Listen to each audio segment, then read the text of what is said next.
Hello, Cambria. Trying this, see if this works. So, I'm so tired. It's almost 8 o'clock in the morning.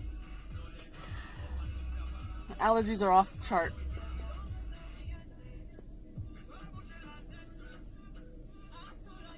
My hair's a mess.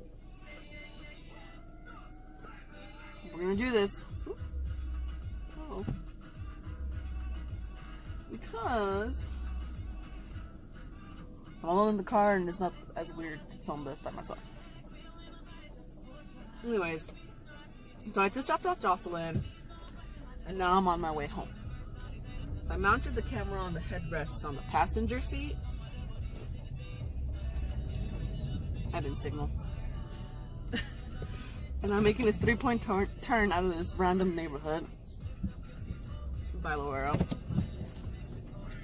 And I just want you to see how I maneuver the steering wheel and just basically the process of going home from Loera.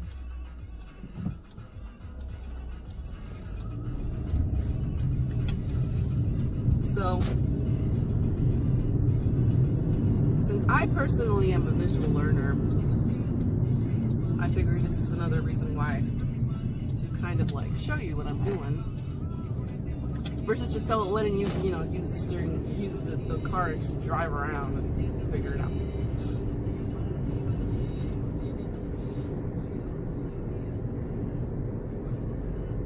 So like I said earlier, I like to kind of like put my hands down here when I drive. That's because I'm not really correcting the wheel that much, but you want to be here for purposes of the test. It's hot here. So here's good.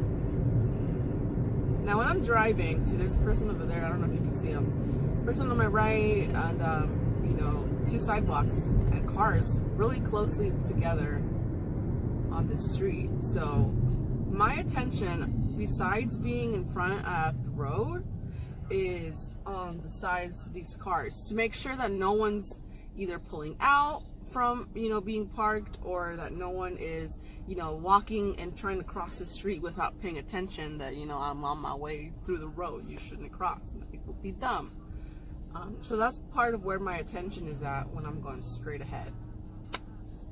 Right now I'm going to make a right turn. So I'm going to show you kind of, hopefully it's a smooth one, because sometimes if there's like people crossing the crosswalk, then I have to stop and you won't see the wheel kind of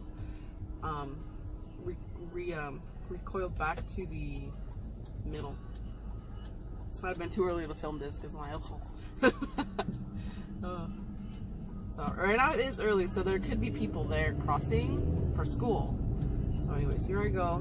I'm turning my wheel just a little bit to get into this right lane. I'm making sure no one's coming. This person is yielding to me. Now I'm turning, making it into my right lane. And if you see, I didn't really guide the wheel by like jolting it or like placing it back. I let it roll back on itself. In front of me, I don't know if you can see this guy slowly getting in my way. And now here's the bus getting in front of me. So I can get in my left lane. I'm going to signal and I'm going to just very lightly, notice how I barely move that steering wheel into the left lane. I didn't have to really turn it. I just kind of nudge it towards the left, and the whole car will just slightly merge into, or slowly, merge into that lane. So there's that. Here we are now at a stop sign. I'm going to stop light. So I'm going to stop. We've stopped here. On the test, I'm nudging forward because the way my car is positioned right now, I'm basically at the tail end of the people that are kind of trying to like curve into that left turning lanes. So if you feel like they're too close to you, like I did, you can scoot forward a little bit. But right now I'm a little bit close to the car in front of me. If the car behind me were to not stop and rear end me, like pretty hard, they could push me into this car that's sitting in front of me, and that's basically why chain reaction accidents happen, is people follow each other too closely. but it's such a habit, you know, and you just have to be mindful about that. And whenever you're pulling up and you're really close to this front car, look up into this mirror behind you and just see what the car behind you is doing, because if they're coming at you full speed, you want to get out of the way as well, you know, as best as you can. Sometimes you just cannot, and, you know, you're a sitting duck, but whatever.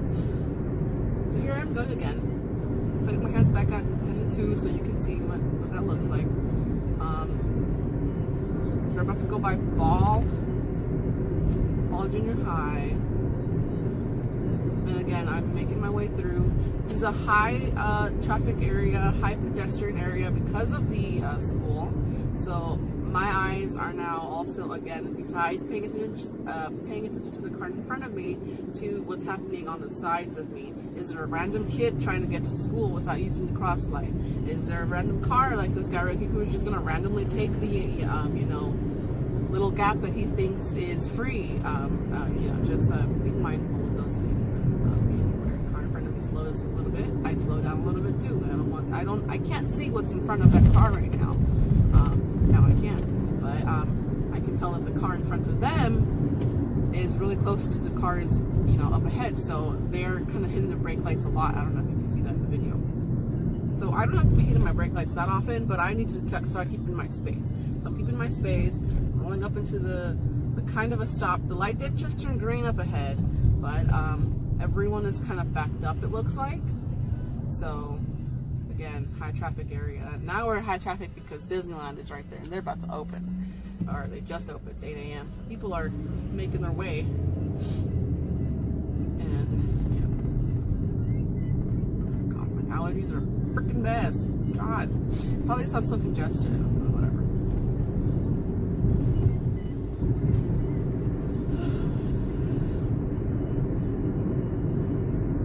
This is a pretty straightforward path. There isn't too much to be mindful here. People don't usually cross here, but that's always something that you want to be, you know, aware of. People will try to cross, and the island here that separates these two sides of the road, so you don't have to worry about those cars on the left trying to get in your lane over here. Everyone's just going straight forward right now. So your biggest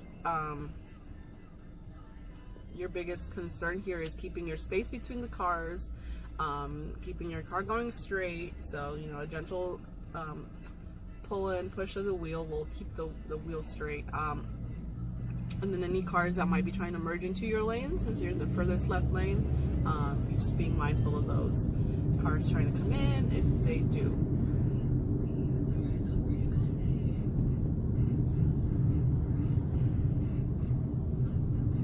Approaching a red light, gently hitting my brake, and then gently stopping. So one thing that I don't think I've ever really like explained to you on how I do the brake, or I might have done it once and it's just, you know, a long ass time ago, is that when I'm braking, I do hit the brake. I start hitting it really soft. Obviously, you know that they're really sensitive, so I started hitting kind of soft, and then I increased the pressure to, you know, gradually, like, but quickly increase the pressure on the brake pedal so that it slows down substantially. And at the very, very end, once I've pretty much slowed down to the speed, you know, where I'm at a stop, I back off from the brake pedal just a little bit. And what that does is it kind of like prevents you from hitting that like jolting stop. It just kind of like gives the car just a little bit more speed so that you can gently release and it become a stop. So let's see right here, I'm pressing the hardest right here, and then I am backing away and letting it settle. So right here where it's settled, I can press the brake a little even harder. Like right now I'm pressing it harder, and now I've released it. Pressed it harder and I've released it. This is the car has already engaged the brakes, so it will respond to how hard I hit it. So if I press it slowly, it will stop slowly. If I press it hard, it will stop hard, right? So that's why it's important to not settle into a hard stop or into a hard press at the very end of your like pedal pushing. You want to release it and let it gently settle into a stop. Don't know if that makes sense, but that's what I think about when I'm braking this car, and in all cars, but you know, some cars are more sensitive than others. Like Jasmine's car, my old car, you best be hitting that thing with all the power you got, because it's not gonna stop. That was sad.